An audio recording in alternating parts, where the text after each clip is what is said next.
Hi everybody, welcome to COG. I'm Red. And I'm Orange. And today we're going to be talking about a very interesting game named Journey. Now, Journey came out originally on the PlayStation 3, and it's a very interesting, artsy game. There's some very light mechanics in this game, and the graphics are just really beautiful. When it came out, it had a lot of praise for being a game that said nothing. There's very few games out there at that time that said nothing. There's no language, there's no talking, there's only music and your character, and the way that you interact with the environment is simple too. It's a single button press that can be held down or let go earlier. That is the gist of your controls besides movement. Plus, there's a little button that you can press to kind of communicate with other players. It's just a little bloop noise, but as far as mechanics go, that's about it. I mean, you can float, you can slide down sand, and the rest of it is just this, I want to say, spiritual journey. And I don't know what else to say about it other than to get into spoilers, which I don't want to do quite yet. But how did you feel about this game? Well, going in, I was wondering if this would be a game that's dated in some ways, because it's been, I think, 5+ years since it came out on the PS4. I think it's been 10 years. 10 years? Yeah, the PlayStation 3. Goodness. Oh, the PS3? Well, in that case, then it's aged incredibly well. I'm coming into it now as a re-release on the PC, and immediately I go into the settings and change the things so that it's PC worthy and ultra everything. I jump in. I'm just blown away by the visuals that you have right from the start. Really beautiful sand effects that happen. You can tell the textures are a little bit old, but you can see the sand morph over each other. That's amazing for me, when I see that coming from a game that's 10 years old at this point. That was my first impression, and it was lasting for the whole play. This is your first experience with Journey. This is actually my second experience. I played it originally on the PlayStation 3, and I remember the huge critical acclaim for this game. First time I played it, I actually quit in the middle of it. Oh no. And this time, I was wondering if it would be different. Okay. It was, but I'm still kind of mixed on my opinion of this game. I do like it for the visuals, like you were talking about. That sand, fucking gorgeous. The art style is timeless, in my opinion. I don't see this game aging at all, really. I think someone could play this even 20 years later. It will still look great because it's got that stylization. It's not completely realistic looking, and there's just certain things about the way this game looks, just the little designs on the scarves to the sand. It's all stylized in this way that I think is just meant to last, I don't know, forever, I guess. Yeah, I think with a PC release, it will be a title that lasts forever. With that said, there are some things about it that I personally just did not like. I think that the controls are serviceable, but I wish that there was a little bit more meat to the mechanics in this game. And I could see that being really nice and kind of relaxing, which is sort of the overall vibe of this game throughout most of it. Yeah, I would say there's very little stress to be had. It's a really fun experience the whole way through. With that said, personally, a huge pet peeve of mine in any game is things that impede your movement, and that is something that happens a lot in Journey.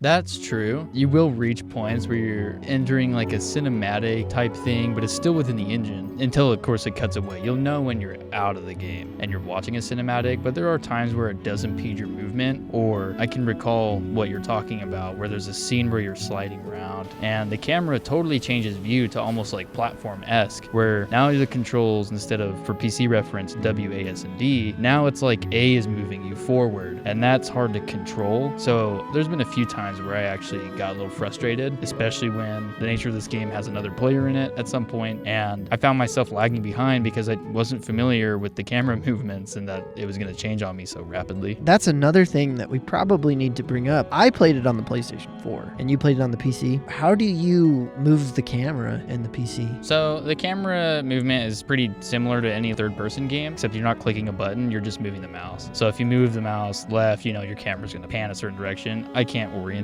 myself right now unless I'm holding a mouse, but yeah, camera movement happens with the mouse. Okay, I was thinking so, which in my opinion might be even more preferable than playing on the PS4, just because the PS4 for some reason has these weird motion controls where you can use the analog stick, but also if you were to lay back or something, the camera's going to move with the motion of your controller. I was not the biggest fan of that, but I think that could be remedied with the PC. I think it has been. I was about to play this game game with a controller because I have an Xbox controller for the PC, but I figured let's just try it with the mouse and see how it goes. And immediately they had mouse support, keyboard support, and I just found the movement to be natural coming from like third-person MMORPGs. I was like, okay, I get this. And I think that that's something that I would much prefer. Going back to my original issue though, what I mean is like there are times when you're trudging through sand where your character is moving incredibly slow, and I'm just not a patient person, I don't think. I can understand wanting to slow down the player so that they take time to really soak in the experience, but for me, there were times in particular at the very beginning, there's this point when you have to collect these certain scarf parts and you're creating this bridge of scarves and it's in like a gulf. I don't know, man. I almost quit right there.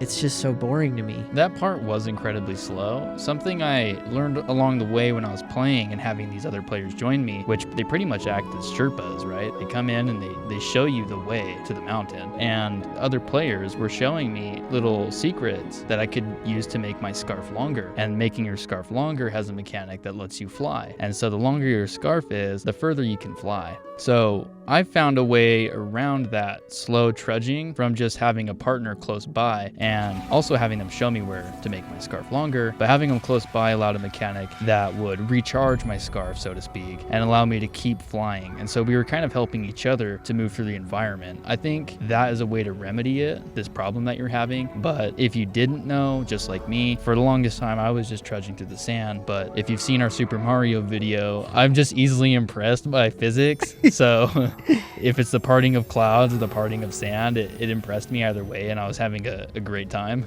Just the parting of things. Orange is Moses. Yeah. Yeah. I have a middle part in my hair, and I do part things in my spare time. Yeah. I work part-time.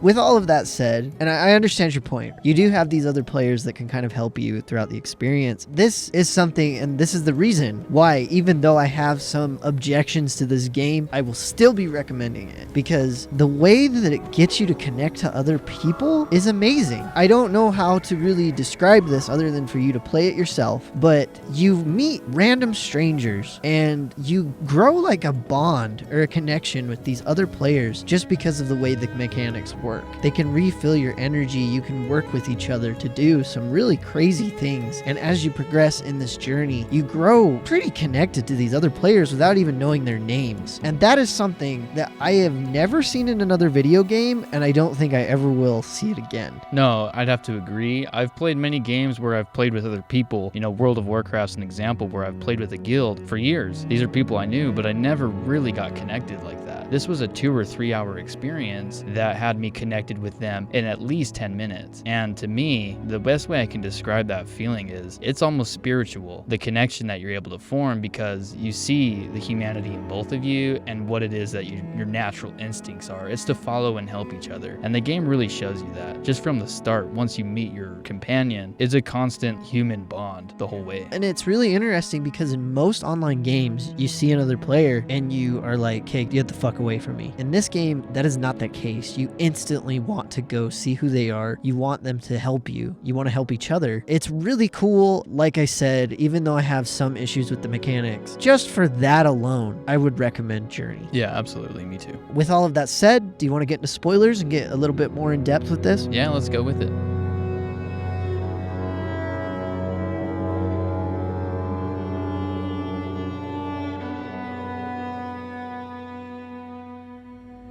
Okay, so the very beginning of the game really tells you nothing. You just are in the sand and you're just this wanderer that sees a huge mountain in the distance. And that's just how the game communicates to you that that's where you need to go. And that's really cool how simple that is, but you still know just from the way that it's designed. When they show you the parts of your journey, it's not communicated in words. Nothing is. It's all visual. And it's very simple the way they do it. It's an old school style of writing on the wall that says, this is where you're going. And then you start to connect the dots as you move through the environments, like, hey, that's me that's on the wall. Oh, that's my buddy too. And then you realize like what's happening, where you're going, and what your goal is. And it's always within frame. That's what kept me moving forward, was the mountain is always there. You're always moving towards it. Every single step of the way, you know exactly where you're going. That's the very beginning. What would you say is like your favorite parts of this game? There is this point where you can't see the mountain anymore, and they actually send you underground. I liked the underground because this game has like no water. It's a desert, but you get to a point where the sand becomes water, and then these like sea creatures in the forms of like rugs and magic carpets like come out, and they're helping you through the environment, and it really feels like an underwater level, but there's no water. It's just sand, and it's incredible how they handled that. It's like the physics make it look like seaweed, and there's kind of a blue tint to everything, but I would agree with you. That is probably one of my favorite parts in this game. I really, really enjoyed that part just because of the way it looked and the overall feeling. You can kind of float through the air with your mechanics that were there from the very beginning of the game, and it's a lot of fun, especially if you have a second person there. If you have a buddy like your companion and they're loyal to you and they'll help you, that makes this experience that much better. And throughout the 4 companions I ended up meeting, all of them were just as nice. Some of them left earlier, but one in particular stuck with me the whole time, and it's like you're like soulmates, and it was beautiful to just move around this environment with them and fly around each other and almost sing to each other with the way you communicate in game. It's almost like singing. It was beautiful, the whole experience. The thing that I thought was funny is you can kind of tell a little bit about their personality just by the way that they're using that button to communicate. I could tell that like everybody else was just doing like one big one, where I was sitting there like fucking just like, yeah, I was just spamming that button like crazy, and I was just looking like a complete jackass to these people probably. There was times for me where I wanted to use it like I was communicating an emotion, and there's this part where you're walking through the mountain, and it's like a long, hard journey on both of you where you're like slow movement, and it's just, you can tell your character's tired. You can't even see their face, but you can tell that they're tired and exhausted. And as we move through this valley and through these blizzards, every once in a while when we'd make it over a hill, I'd give him a ding, and he'd repeat with a ding too, and it was almost like, okay buddy, we made it, let's keep going. And that was awesome for me. The snowy mountain part? Yeah. So that's one part that I really hate. Oh yeah? Yeah, I just don't like it because of all of the wind that's like knocking you back. I understand the artistic reasoning behind it, but as a player that just wants to get from point A to point B, I'm not patient enough for it. For me, it was kind of slow too, where you're hiding behind these stones, but I found the moments like really cute because we'd get close to each other and then we would like huddle kind of behind the stone, and that would help us recharge our capes so that we could continue to the next stone. And we would actually just fly from stone to stone because it was so much faster. But each time we got to a stone, a windstorm would hit us. So I really enjoyed that moment because we'd huddle up to each other. We'd make enough room so that none of us would get pushed back by the wind. And if we did, we'd just wait. One of us would wait for each other. Maybe that's the difference because I actually didn't have anybody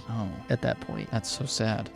That is so sad. It's just like real life. I know, that is depressing, man. No one should do the journey alone. That is actually sad now that you bring that up, because that's probably the difference of playing this on PS4 with PC. PC games last forever. PS4, people go in and out of fads. As of this recording, there's probably more people playing The Last of Us Part 2 than on fucking Journey. So that's why I don't have anybody to play with. And that's probably a big reason why I'm kind of mixed on the game. Yeah, earlier where we said this is a title that lasts forever, certainly you can play it by yourself, but I think the best part of the experience is being with somebody. And this was a question I actually had a long time ago when the game first came out. When I heard that it was like a 2-player experience, but you don't know who your friend is. Actually, I was talking to you when it first came out. You were telling me what the experience was like. And I remember thinking, you know, that'll last a moment before people stop playing. I think having a revival on the PC is what gave me that first experience that other people received so many years ago. I don't know how many times they can reboot a game and get more people interested. You know, you can only discount a $15 game so much before it's free. And at the same time, I don't think it's guaranteed you're always going to have someone to play with. So yeah, you know, I see what you're saying. So I guess that could be an issue. I don't know, man. I mean, how would we even go about judging an experience like that then? Simply by just what you've done, I guess. You played by yourself and you said your complaints, where my complaints would have been the same had I not had a partner with me. True. So the ending is actually kind of sad. I actually thought that the ending was going to be me walking so close to the mountain and then I fall face first into the snow. It fades to white. The snow overcomes your screen. I thought, well, fuck. Maybe that's the end. I get it. It's an artistic game. Sad endings to let us know like what our life's journey is. Fuck no. The game's actually really positive in your journey and in the experience. You're resurrected by this white figure you continue to see throughout the game, and you see 6 of them standing there. When they resurrect you, you think it's just you, or at least I did. I thought it was just me being resurrected, and then you're sent through like this time warp almost, just soaring and soaring past these beasts that have been chasing you the whole time, but you're pretty much invincible. You're elated, and then and you shoot through the clouds, and there it is, the top of the mountain. You're at your goal, and that was like euphoria to the max. Just seeing my character finally, they were gold flying through that time warp. Now he's red again, and I shoot up into the sky, and then my buddy's waiting there for me, and he's like circling, and that was just beautiful. There was a buddy there too. I had a friend to fly with to the top. Bullshit. And we walked to the end together, and it was like, this is how it was meant to be, I think. Because the symbolism with 2 players and what they show you through that experience is like, it's unmatched. I've never played a game like that. That makes so much more sense, because once again, I did not have anybody playing with me. So for me, I'm just sitting there like, I don't understand the purpose of this game completely. And while it's really beautiful and you're like flying and you have a lot more control of your character than you ever have had before, in the back of my mind, I was just like, this doesn't make sense. Like, I understand that the music is really cool and the visuals are really pretty, but that's all I thought the game had to offer. But now that you bring up that there should have been a second person there, that would have been awesome. Yeah, there should have been a second person with you the whole way. There's a point on the wall where it shows you your journey, and it's almost complete now, and they show 2 of these red-robed figures moving. That's supposed to be you and your friend, but the ending, for me, it made perfect sense. The end of this game was like a celebration of companionship and trials together, and there's this point now where you're walking towards the end of the mountain, the split in the middle, and you're walking towards it, and it gets really narrow. It's actually too narrow for 2 people to walk side by side, and eventually what happens was I decided I'd take the lead, because I want to get there first. It's my first playthrough. I don't know if the Sherpa has done this before, so I'm like, okay, I'm gonna take the lead. And then I realized that we're getting closed in together, and he's walking right behind me, and it's like we become like one. And I was like, holy fuck, that's what they're trying to communicate here, was like we are becoming one. And then we walked through this crevice where the 2 of us couldn't fit side by side, and then we walked through it, and eventually we split on the other side. It just made so much sense to me, the ending and the whole game. That was a beautiful moment. Yeah, that's really cool. It's crazy how different your experience can be just from not having that other player. Yeah, and while I see that's a great thing, I do see it as like a minor flaw, because you have to rely on a companion that's not only willing to help and show you the way, but to be patient with you and stick with you to really show you what this game can be and to make that moment beautiful. You need someone that's really there to hold your hand. While that sounds ridiculous or kind of stupid, that's true. For me, that experience made me want to play it again and be somebody's Sherpa who can show them the way and all the secrets I found on the way too. So I see it as a flaw where it's like you could have a dickhead who just is going to run in circles the whole time or spend his whole time in one area. But if you got 2 of you that will do it together, that's where it's at. Wow, that's really cool. With all of that said, I think it's time to wrap this one up. I am sort of mixed on it still, but I definitely was talked more into it by Orange. I'm probably going to revisit the game, try and get those cool companions. Maybe I'll go get it on Steam instead. Probably should. Yeah. Yeah. Just because it's fresh here now Yeah. on Steam. And I'll get those companions that are really cool, right? I'm hoping so, unless you get me. Maybe I'm just not going to help you. You're just going to run in circles. Yeah, tough shit. No. See, that's the kind of person that could ruin it, though. It's Orange. Yeah, it could be me just on a bad day. Yeah, you'll know it's Orange because Yeah. he'll just run in circles trying to fuck up your spiritual journey. Yeah. Messing with sand physics, parting the sand the whole time.